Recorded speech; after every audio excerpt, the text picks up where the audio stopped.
This is why work sucks. This is supposed to be the first video I was going to cut today. I literally sat at my desk talking to customers and was screenshotting this shit and completely forgot to cut it because, I just get stuck at the desk so long. It's like the majority of life, right? You get stuck at work. So y'all know what it is. But anyways, Taylor Swift cuddles Shariah Gordon's baby daughter at Chiefs game.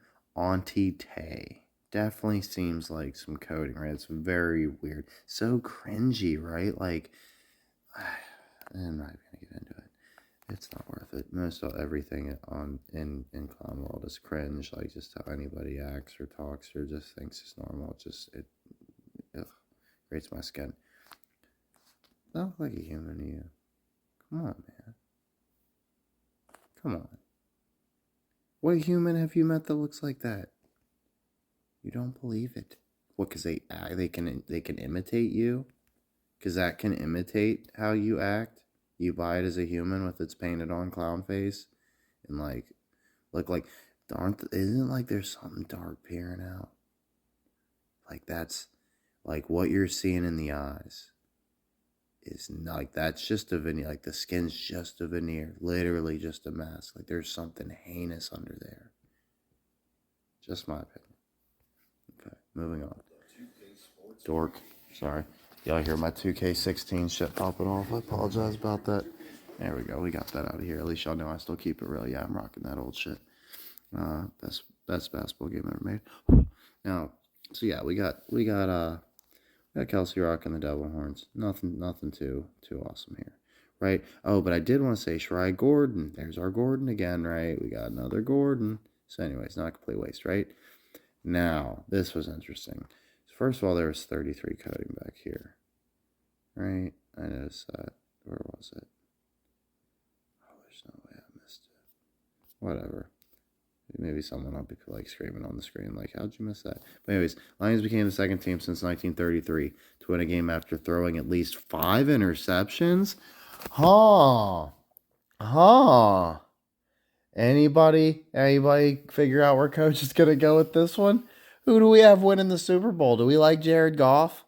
Did our Super Bowl winning quarterback throw 5 interceptions?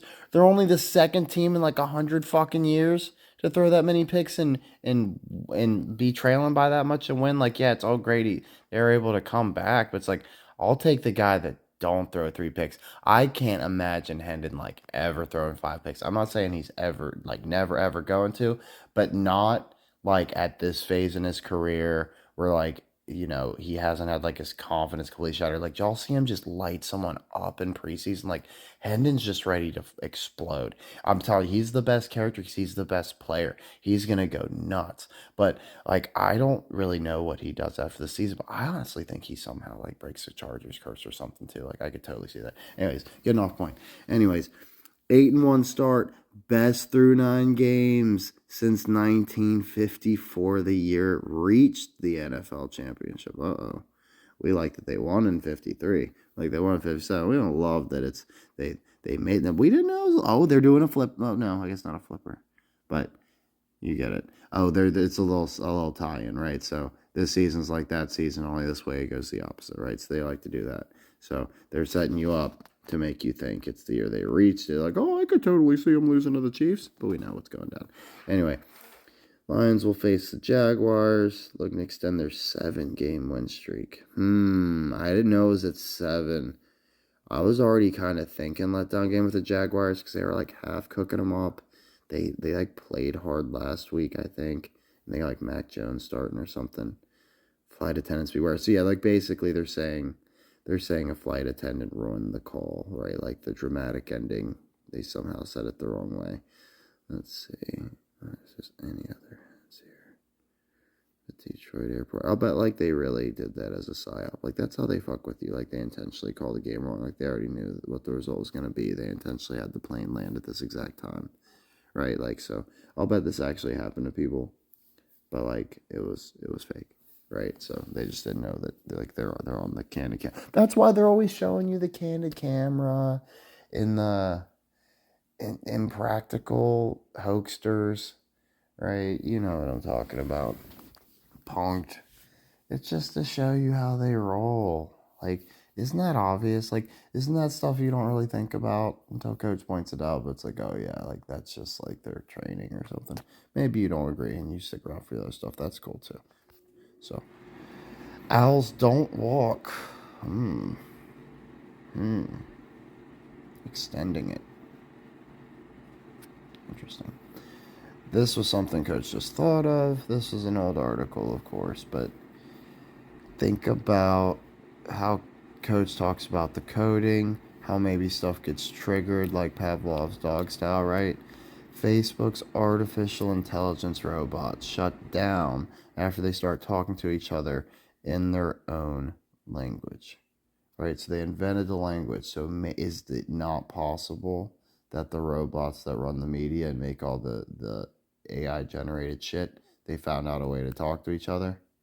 Right? And it's the dumb shit code that we can't figure out because it's like, why the hell would they say 67 a bunch? Like, no human would think of that. Do you think maybe code? Maybe it's like Bobby Fischer beating the chess robot. Like, we know that's fake. Maybe coach is beating the AI right here. Like, that's what I'm actually thinking is going down. Like, the AI is just because I've heard people speculate that before, but I was like, yeah, whatever. And it's a bot channel, right? Like that's definitely it's like they're not in the they're in the club, right? Like these people aren't trying to tell me nothing. So like I didn't really trust it, but like I think it was like them bragging about it, right? So that's where coach is at with that one.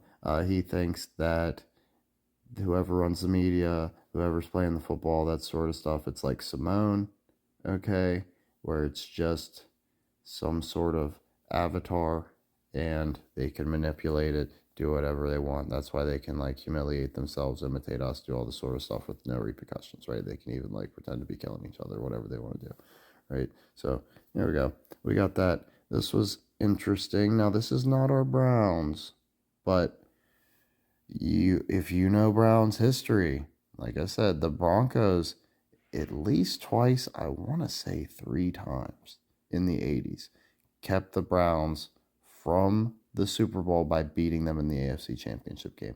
Interestingly enough, one of those times, the Browns, in 86, of course, the Browns made a movie and it was going to be like theatrically released. Like it was only dropped in Cleveland at the time, but if they made it to the Super Bowl, they were going to release this movie like worldwide basically, and the Browns were going to be like big on.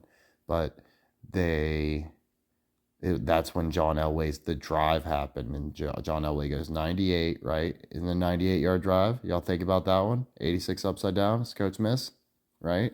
So John Elway's 86-yard drive, 98-yard drive, 89-yard drive, whichever way you want to flip it, 68-yard drive. Don't matter. He could have done it any which way. We got a few options, we'll admit, but he got it right on the money, the most impressive way, the way coach would have said. Then we would be like, no, they're not going to do it. That's stupid. I'd be like, watch him. Watch him. Right? That's what you don't understand is how much my stuff makes sense when you go back and analyze the old shit. Right? Especially like the Dolphins and stuff. It's like, oh, yeah, coach would have nailed this. There's no way they would have pulled this Dolphin shit off. No way. He wouldn't have needed no codes. He would have just known, oh, it's 1973. Wake up. Who's going perfect? Oh, it's the Sun team. Boom. It's on. Right? Oh, look at Mister Seven. Seven consecutive seasons with fucking 73 wins or whatever it was. Like every single fucking time. Like here's a little pattern here. You know what I mean? So yeah, there we go. But anyway, the Broncos. So the Browns. I actually had like the Browns originally had somehow the Browns beating the Broncos in the AFC Championship. I was like, why wouldn't they just do that again? But it didn't make sense to me because I was like, Bo Nix ain't like that good. And also, it's like getting the Chiefs out of all the way. It's like, wouldn't you just want them later? Then I'm still firmly standing by. It's the Browns beating the Chiefs right there, and the Lions beating the Eagles on the other side. So you're thinking it's Eagles Chiefs rematch, right? Or you're thinking maybe even Browns Eagles or Lions Chiefs, right? The most likely Lions Chiefs probably, or Eagles Lions or Eagles Chiefs rematch. You know what I mean? You're not gonna be looking at Browns Lions. Much like that'd be so cool, but no way. Like not with Bailey's happy, and they don't even have Jared or whatever the fuck is going down, right? So at that point, like I still don't know like when he gets hurt. I think it's like a two-parter. Like he gets banged up during the Seahawks and completely knocked out during the Eagles. I know I've said that already. But anyways, their coach retired from health problems basically at age 76, right?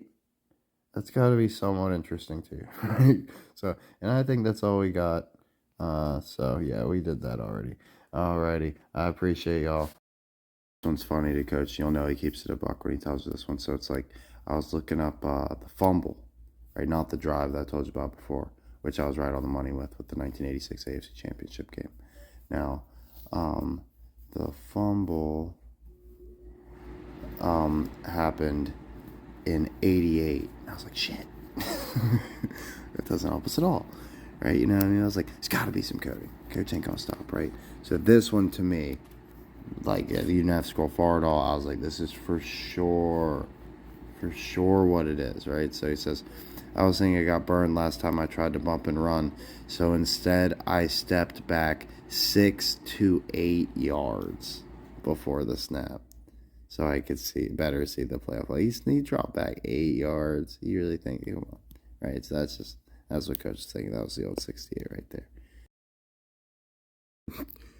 Can't believe I didn't forget to mention our top-notch officiating crew. So I'm just going to do every single one of them. Jim Tunney, Ben Montgomery, Ron Bloom, Roy Clymer, Bill Quinby, and then we have a trio of brothers, Sid Seeman, Jerry Seeman. Look at that. Dude, Semon, Seeman, and then thank God their brother Dick was adopted. So Dick Dolak instead of Dick Seeman. All right, so yeah, we got the Seaman brothers who are no way related. Jerry's famous. Sid's just a nobody, right? It's just Sid just got hired. I was like, your name's Seaman too? Here, come do this. This shit will be funny, right? So yeah, there you go. That's what happened.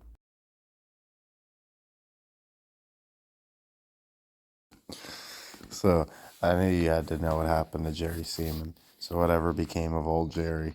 So Seaman died of cancer. Doesn't say what kind. I'm pretty sure it was testicular. And let's see.